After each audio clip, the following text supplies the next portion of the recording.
आप विवाह करना नहीं चाहते। फिर जब विवाह करना नहीं चाहते तो आपने 1 वर्ष तक तपस्या क्यों की? कहीं ऐसा तो नहीं मन मन भावे मूड हलावे, मन में तो शादी के लड्डू फूट रहे हैं और हमसे कह रहे हैं, हमारे ऊपर एहसान चढ़ा रहे हैं, हमसे कह रहे हैं कि हमें विवाह नहीं करना। ऐसा तो नहीं है। बाबा बोले कन्हैया बोले, बाबा देखो, जब विवाह नहीं करना था तो तपस्या क्यों की? अरे हम तुम्हारी तपस्या देख के, तपस्या से प्रसन्न होके हम तुम्हारा, अरे बाबा हम आपका विवाह भी पक्का कराए।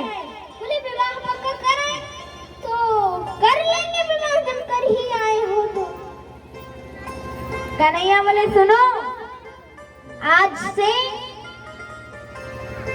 परसों के दिन 2 दिन बाद आपके पास स्वयंभू मनु अपनी कन्या देवहूति को लेके आएंगे।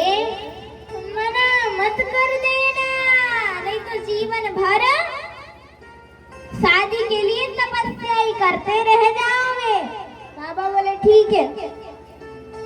2 दिन बाद स्वयंभू मनु अपनी कन्या देवहूति को लेकर के आए। देखा, स्वागत सम्मान किया। अब यहाँ वो मन में सोचने लगे स्वयंभू मनु, प्रभु ने तो कहा था कि विवाह करवा देना, और ये है ऐसे साधु संत है, महाराज है, ऐसे तपस्या करने वाले चलते फिरते बाबा जी हैं। कहीं ऐसा तो ना, कहीं ऐसा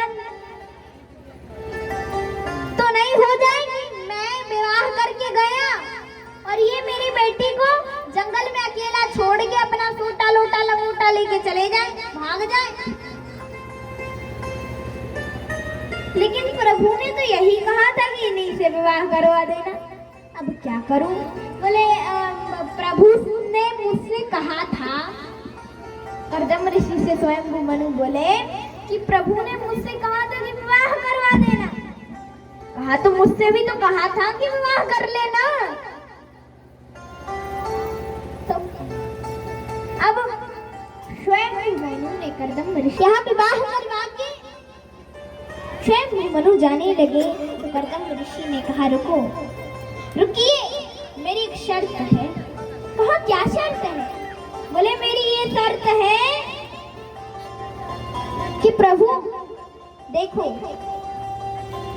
अगर जब मेरे यहाँ पुत्र होगा तो मैं घर छोड़ के चला जाऊंगा, यहाँ से चला जाऊंगा। कहा वन चले जाएंगे? बोले ठीक है, कोई बात नहीं। और ऐसा कह के स्वयंभू मनु तो वापस लौट गए। यहाँ कर्दम ऋषि बोले चलो देवी, हम तुम्हें अपना आश्रम दिखा लाए। अरे वो आश्रम क्या, वो तो 7x7 की छोटी सी कुटिया थी।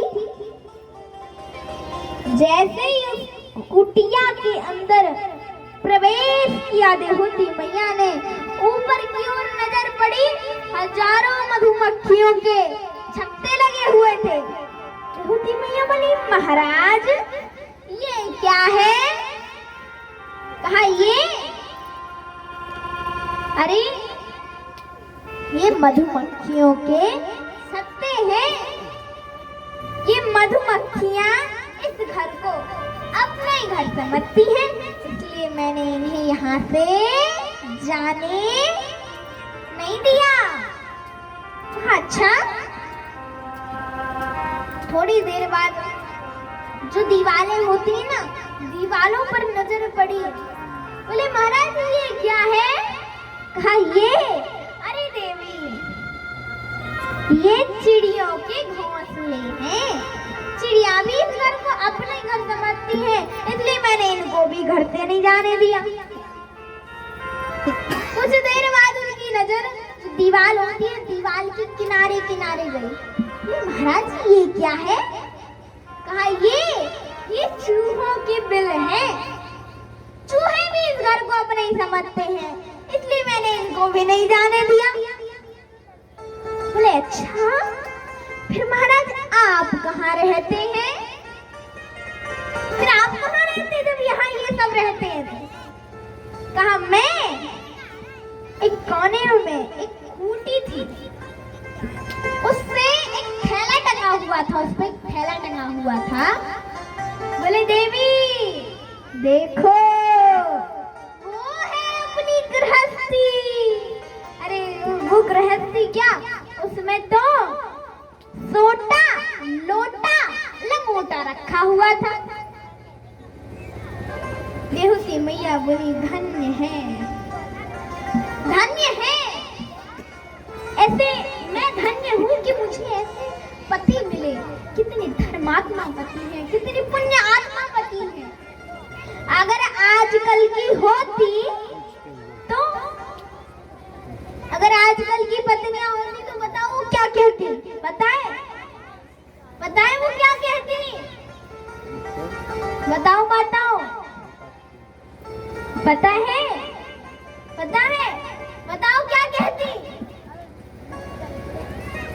नहीं पता? बता दें हम। अगर आजकल की पत्नियां होती तो बताओ क्या कहती? कुत्ता बिल्ली पाल रखे हैं, न खाने का ठिकाना न पीने का ठिकाना, तन पे ना है लत्ता, चल पड़े कलकत्ता। बताओ ऐसी कहती ना? कहती कहाँ है गैस सिलेंडर, हमसे नहीं बनती चूल्हे से रोटी, कहाँ है किचन, कहाँ है गैस सिलेंडर? लेकिन नहीं, देहूती मैया ने ऐसा नहीं कहा, ऐसा नहीं कहा। देहूती मैया क्या मन में सोच रही है, मेरे पति कितने धर्मात्मा हैं, कितना भगवान भजनानंदी है। अब शाम का समय हुआ, शाम का समय हुआ तो कहा कि चलो देवी, चलो देवी, हो जाए भजन कीर्तन, पूजा संध्या आरती, चलो हो जाए। अब देहूती मैया ने सोचा 1-2 घंटे लगेंगे, हो जाएगी आरती, हो जाएगी और थोड़ा प्रसाद लग जाएगा, भजन कीर्तन हो जाएगा। लेकिन नहीं, ये नहीं हुआ। समाधि लगी सो लगी, संतन की समाधि लगी सो लगी, बैठ गए समाधि में। 1 घंटा बीत गया, 2 घंटे बीत गए, 3 घंटे बीत गए, 4 घंटे बीत गए, 5 घंटे बीत गए, 6 घंटे बीत गया, 1 दिन बीत गया, 2 दिन बीत गया, 3 दिन बीत गए, 4 दिन बीत गए। ऐसे करते करते दिन बीतते जा रहे हैं। और कभी देहूती मैया सूखे पत्ते खा के गुजारा कर लेती, कभी फल खा के गुजारा कर लेती, और कभी तो केवल पानी पी के गुजारा कर लेती, और कभी कभी कुछ नहीं खाती, कुछ नहीं पीती, हवा पी करके गुजारा कर लेती। ऐसे देहूती मैया का दिन एक दिन व्यतीत हो रहे थे, और गीले कपड़े से पतिदेव का शरीर पोंछ देती, सेवा करती रहती। 40 बरस बीत गए, 40 साल बीत गए। और यहाँ देहूती मैया के हाथों की खाल लटकने लगी, मुख पर झुर्रियां पड़ गई। जैसे ही यहाँ समाधि खुली कर्दम ऋषि की, तो कर्दम ऋषि की जैसी समाधि खुली, उन्होंने देखा, ले बुढ़िया इधर आ, तू मेरे आश्रम में क्या कर रही है? कौन है तू, कहाँ से आई है? देहूती मैया बोली, मैं आपकी पत्नी हूँ, मैं आपकी अर्धांगिनी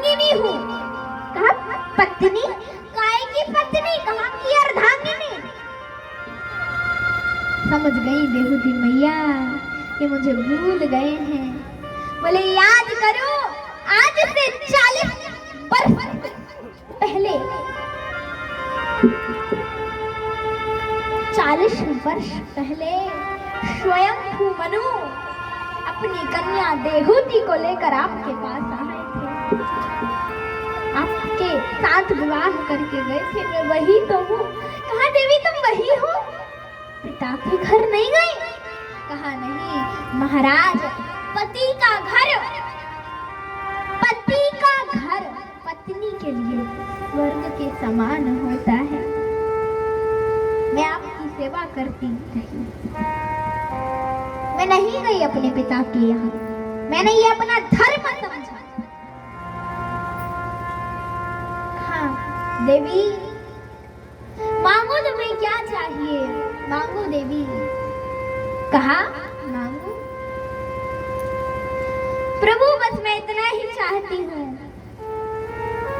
कि अच्छा घर हो, खाने पीने की व्यवस्था हो, और वो जो आपने कहा था ना जब पुत्र होगा तो चला जाऊंगा, वो बोले देखो देवी एक बात कहूँ, तुम सोचती होगी मेरे पिता ने कैसे व्यक्ति से मेरा विवाह करवा दिया, कैसे ढोंगी बाबा से मेरा विवाह करवा दिया। देवी मेरे पास धन दौलत रूपी संपत्ति तो नहीं है, पर मेरे पास तपस्या रूपी संपत्ति है। जो तुम्हें चाहिए वो अभी हाजिर हो जाएगा। आंखें बंद करो। आंखें बंद की तो सुंदर सरोवर उत्पन्न हो गया और कामक नाम का बड़ा सा विमान प्रकट हो गया। देहूती मैया और कर्दम ऋषि ने हाथ पकड़ करके और सरोवर में जैसे स्नान किया तो देहूती मैया 16 वर्ष की हो गई और कर्दम ऋषि 20 वर्ष के हो गए और उस विमान में बैठ करके घूमने लगे। यहाँ देहूती मैया ने 9 कन्याओं को जन्म दिया और यहाँ कर्दम ऋषि क्या कहते थे, मैं तो बन जाऊंगा, मैं तो बन जाऊंगा, मैं तो बन जाऊंगा। बोले अभी पुत्र तो होने दीजिए, पहले ही बन चले जाएंगे। अभी तो केवल पुत्रियां ही हुई हैं और 10वीं संतान में साक्षात भगवान नारायण ने पुत्र के रूप में जन्म ले लिया, कपिल देव जी के रूप में जन्म ले लिया। बोले कपिल देव जी महाराज की जय। प्रभु कपिल देव जी के रूप में अवतरित हो गए और जैसे ही अवतरित हुए यहाँ थोड़े से बड़े हुए कपिल देव जी। बोले पिताजी अब जाओ ना बन, जब मैं था नहीं तब माँ से कहते थे मैं तो बन जाऊंगा, मैं तो बन जाऊंगा, मैं तो बन जाऊंगा। अब जाओ ना बन, मैं हो तो गई हूँ,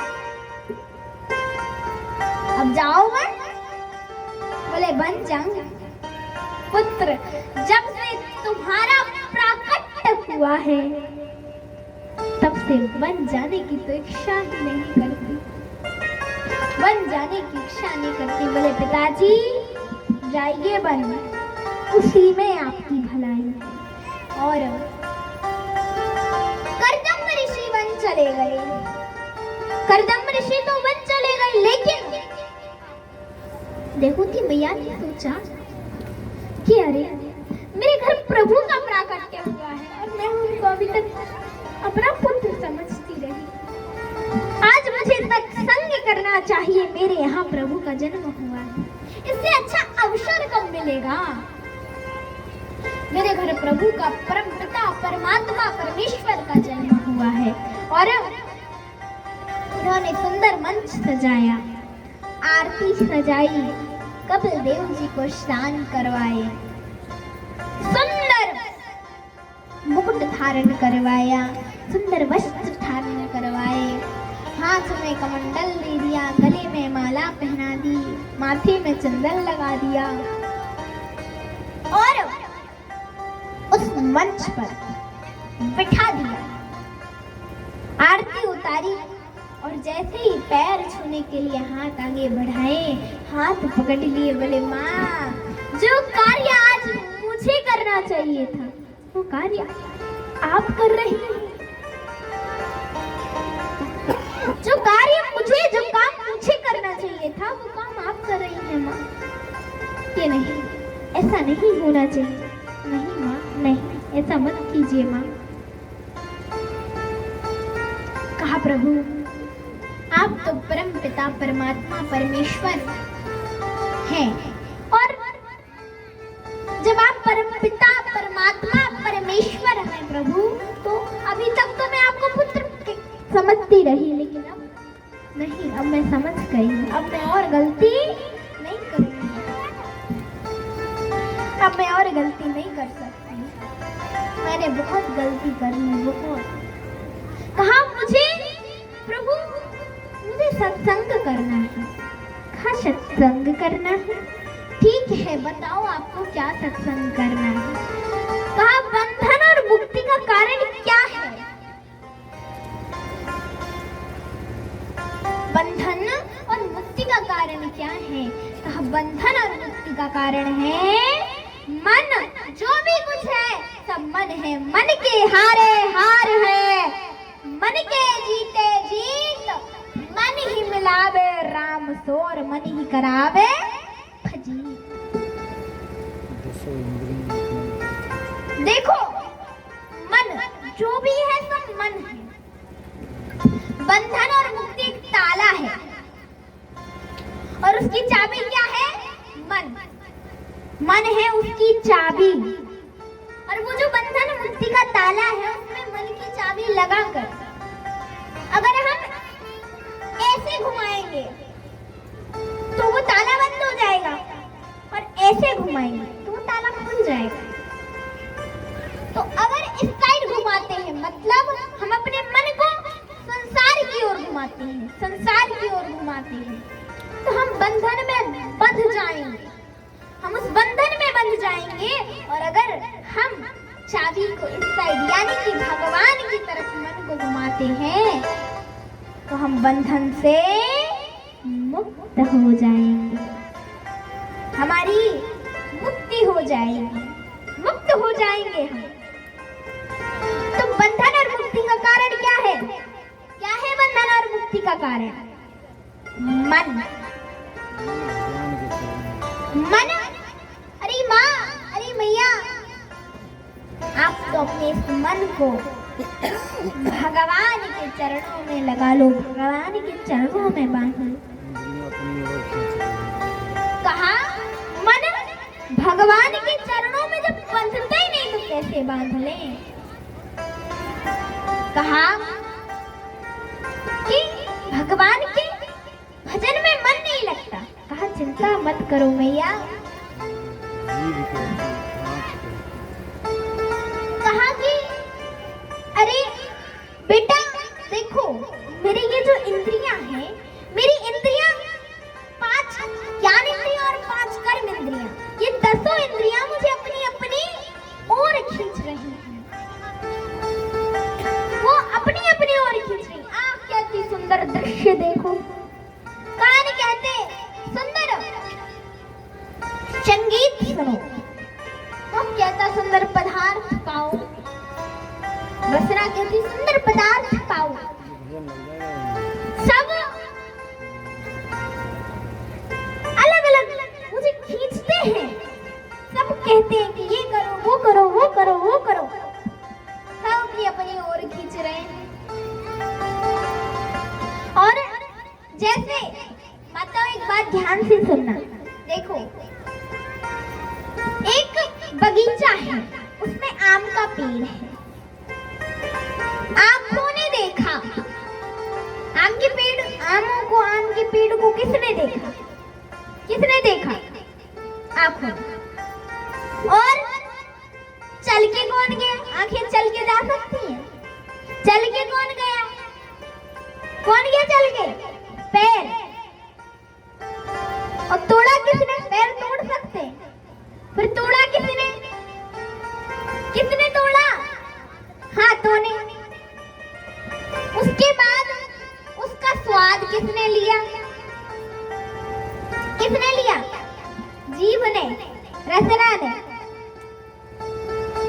उसको चबाया किसने? दांतों ने। उसका स्वाद किसने लिया? रसना ने। उसको रखा किसने? रसना ने रख लिया। उसको रखा किसने? जीभ ने रख लिया अपने पास। उसको रखा किसने? पेट ने। लेकिन जब उस खेत के, उस बगीचे के मालिक ने देखा, उस आम के पेड़ के मालिक ने देखा, तो वो डंडा लेके, इतना मोटा डंडा लेके दौड़ के आया और उसने डंडा कहाँ मारा? पीठ में। अब बताओ, पीठ की कुछ गलती थी? पीठ की कुछ गलती थी? बताओ, थी? नहीं थी। आंख ने देखा, पैर चल के गए, तोड़ा हाथों ने।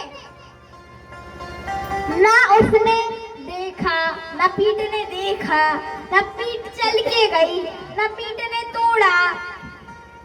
पीठ ने कुछ नहीं किया, ना पीठ ने तोड़ा, ना पीठ ने स्वाद लिया, ना पीठ ने रखा। फिर डंडे उसको क्यों घले?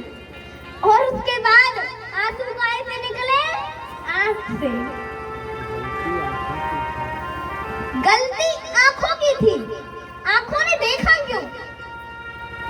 फिर जब आंखों ने देखा तो सब कहते हैं कि चलो चलो खाएं, हाथ कहते चलो उठाओ, रसना कहती जल्दी खाओ, सुंदर पदार्थ खाओ। तो गलती थी आंखों की, गलती आंखों की। तो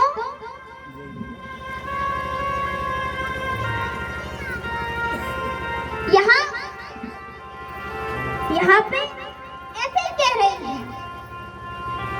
हैं कि अरे मेरी ये सारी इंद्रियां मुझे खींच रही हैं, मैं क्या करूं? मैं कुछ नहीं कर सकती। करूं तो करूं क्या? हाँ, कोई बात नहीं। कहा भाव कुभाव न खालसहु, नाम जपत मंगल दिसदसहु।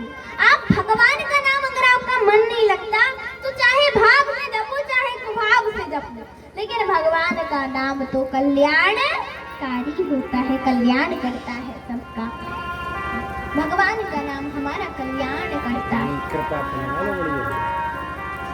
की कृपा सब पर होती है। भगवान की कृपा सब पर होती है, चाहे भाव से जपो, चाहे कुभाव से जपो। देखो, एक बात कहूँ, माँ मैया हमारी दुर्गा जी माता ऊंचे बैठी हुई है और वो सबको देखती है। माँ पहाड़ पर ऊंचे विराजमान है और ऊंचे विराजमान होके सबको देखती है, सबके घरों को देखती है, सबको देखती है कौन क्या कर रहा है, कौन कहाँ जा रहा है, कैसे कर रहा है। जैसे अब हम यहाँ बैठे हैं ऊपर, हम बैठ के आपको देख रहे हैं, कथा तो सुना ही रहे हैं, पर देख रहे हैं कौन क्या कर रहा है, कौन कथा ध्यान से सुन रहा है, कौन बातें कर रहा है, कौन सो रहा है, कौन क्या कर रहा है, कौन क्या कर रहा है, हम सब देख रहे हैं। ऐसे ही मैया सब देखती है, ऊंचे बैठ करके सब देखती है, सब पर अपनी कृपा बरसाती है, सब पर कृपा बरसाती है। ये भी देखते हैं कि कौन सास बहुओं की बुराई कर रही है, कौन बहुओं सास की बुराई कर रही है, कौन क्या कर रही है, कौन लड़ाई झगड़ा चल रहा है, कहाँ कौन भाई लोग ताश खेल रहे हैं, कौन कथा में बैठे हैं भाव से कथा सुन रहे हैं, कौन क्या कर रहे हैं, सब देखते हैं। कौन भाव के साथ कथा सुन रहा है, कोई किसी का मन कहीं लगा है, किसी का मन कहीं लगा है, कहाँ है इनका मन, सब माता देखती, सब मैया देखती है और सब पर कृपा भी उसी हिसाब से बरसाती है। कहा है माँ सब में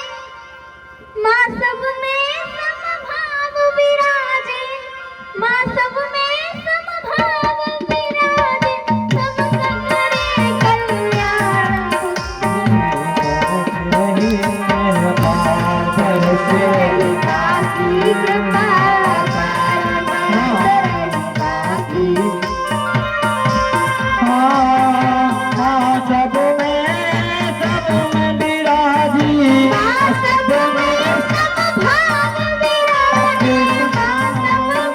सब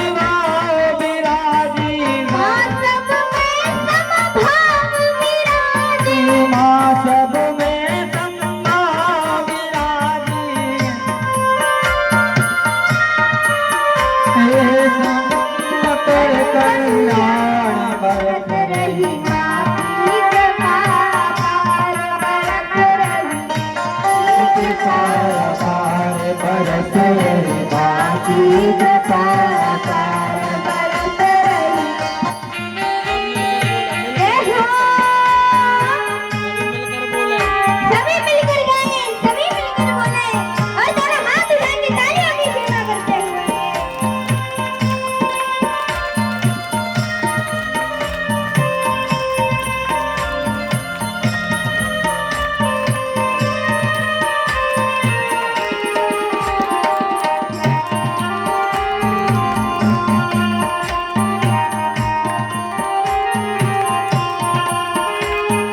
कान मिले हो कथा सुनने को, कान मिले हैं कथा सुनने को, कान मिले हैं कथा सुनने को, कान मिले हैं कथा सुनने को, नैन मिले दर्शन करने को।